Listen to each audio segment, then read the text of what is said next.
Eorzea! Gods, it's good to see you. Would that our meeting were under happier circumstances. I judged the voice sufficient cause for concern even before you sent word of its effect on our comrade.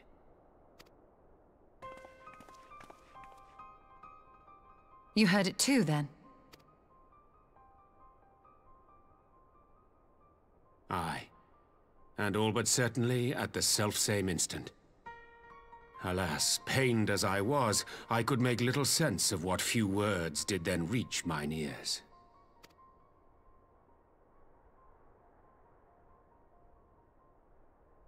Who do you think is responsible? Could this be the Ascians' doing? That I cannot say. Not when so little is known. Ere I indulge in speculation, I would examine Thancred with mine own eyes. To Alamigo, then, without further delay. One other thing. During my visit to the Far East, I observed a strange phenomenon. Thou referrest, I presume, to the localized reduction in etheric density. Well, that spares me the trouble of an explanation. Yes, I noted precisely that at two apparently unconnected locations. I take it the phenomenon is not limited to the Far East. Indeed not. Of late, our agents charged with surveilling the beast tribes have spoken of little else. In every corner of the realm, they tell of places in which the ether hath grown thin. Naturally, my suspicions first turned to primal activity, but the areas thus affected betray no evidence of summoning. I must confess to being quite perplexed. If the same phenomenon is being observed in multiple locations on opposite sides of the world, we may safely discount regional factors. Needless to say, this warrants further investigation. Indeed, I shall make it my task to...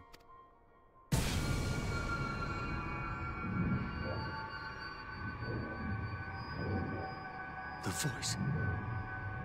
It calleth to me once more.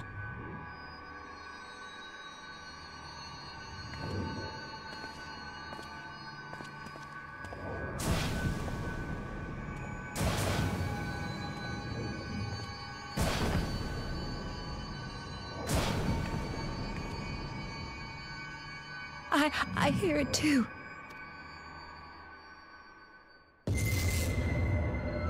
Only you. Only you. No! Ishtola! Eorzea! Throw wide the gates.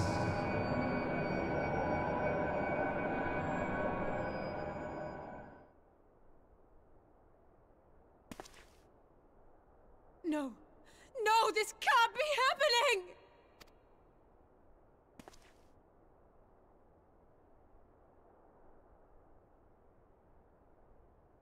Y'shtola!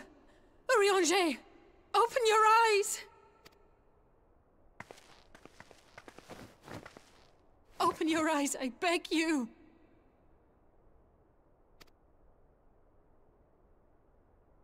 Say something! Anything! Not again. Please, not again.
Here he is, my lady.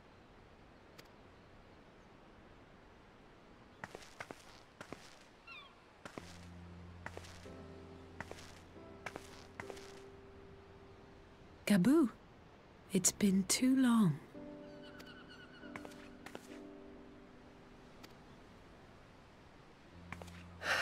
I'm afraid there's been no change. If he can see or hear us, he has given no sign. I see. You're still fighting. I'm proud of you.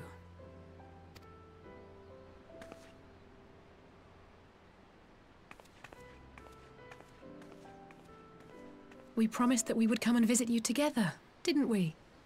Alphino and I. I'm sorry that we haven't managed that yet. You know, with the three of us like this, does it not remind you of that night?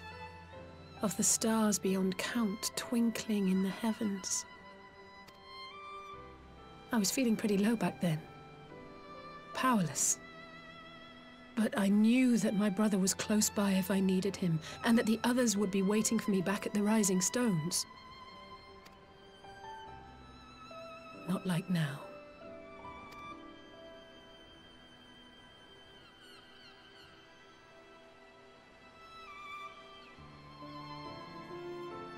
I've seen my share of trouble since coming to Eorzea. Been reminded again and again of my limitations, of how little I can change about this world. And I've come to know the sorrow of parting all too well.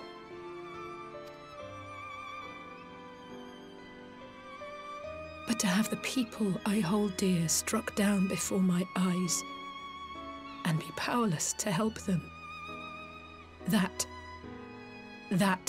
I cannot bear.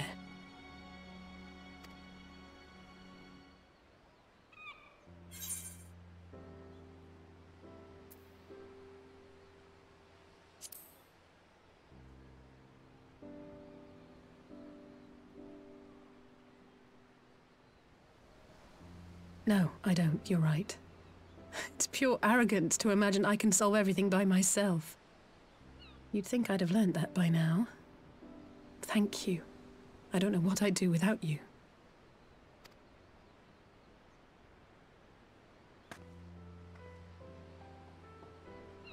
Well, that's more than enough brooding for one day. Come on. We have friends to save.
The Populares no longer present an obstacle.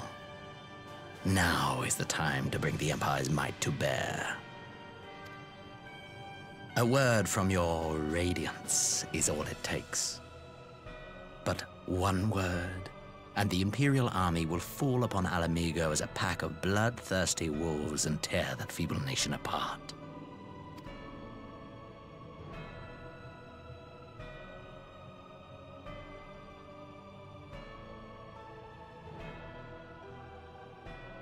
Have you no words for me? Despite the lengths I go to, an emissary playing the part of a fool. When first I took this face, I swore to use all of my knowledge, all of my power, to further the cause of the Empire. My deeds stand testament to my commitment. And with this adamant flesh at my disposal, I could destroy the Icon Slayer as easily as one might swat a fly. Why do you hesitate?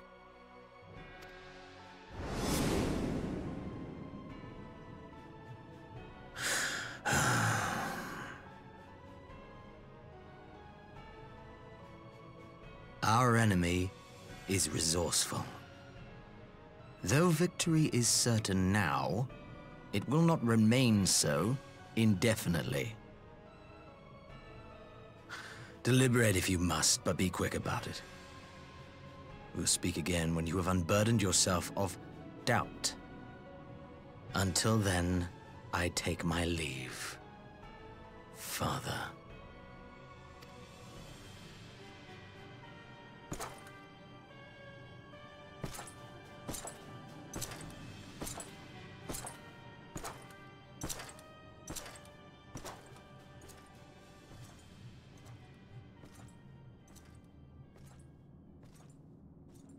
I should be the one to sigh.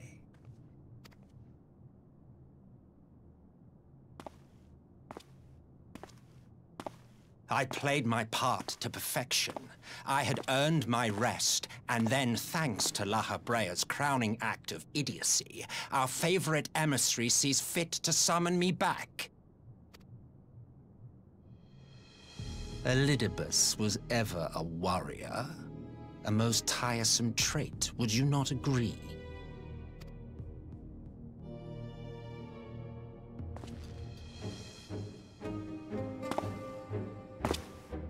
What? Have you no words for me either? No matter. I've long grown weary of this mummery. Now, my dearest grandson, let me remind you of your place in the simplest of terms.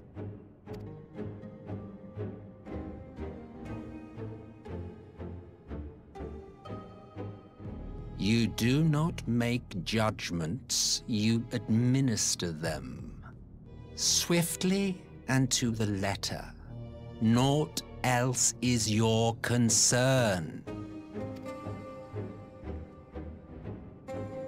Elidibus may be an insufferable bore, but he is no fool. His choices as emissary seldom err.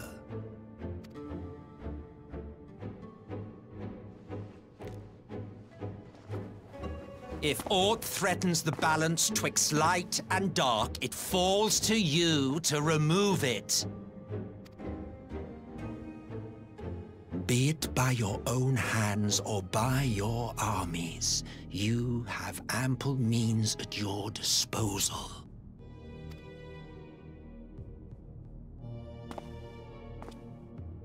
That is why this empire exists, why I built it.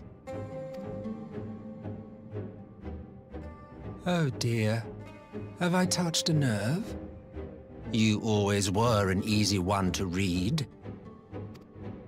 I pity you, I do. As they say, ignorance is bliss. And I know how much happier you would be not knowing the things you know. The Founding Father was an Ascian. And he created the Empire solely for the purpose of sowing the seeds of chaos.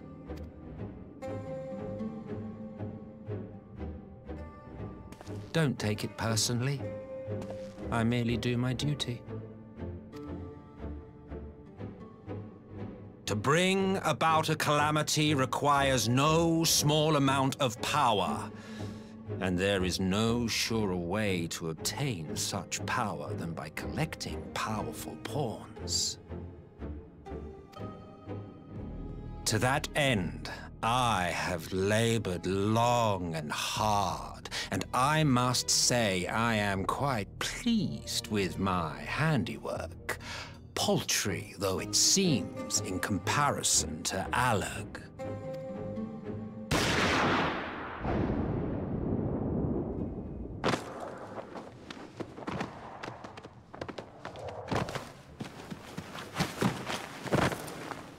You fiends are overfond of your own voices.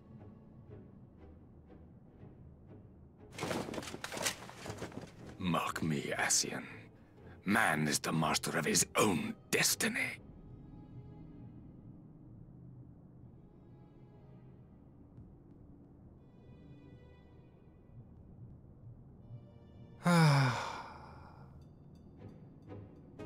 Such a waste of time and energy, both yours and mine.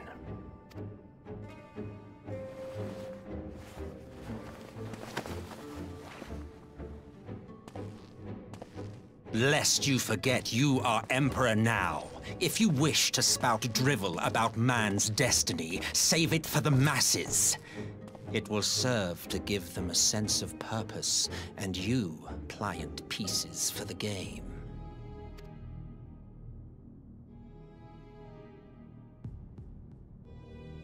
Oh, do stop sulking, boy.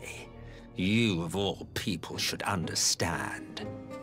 Ours is a struggle to restore both mankind and the world to their rightful state. Viewed thus, our goals are one and the same.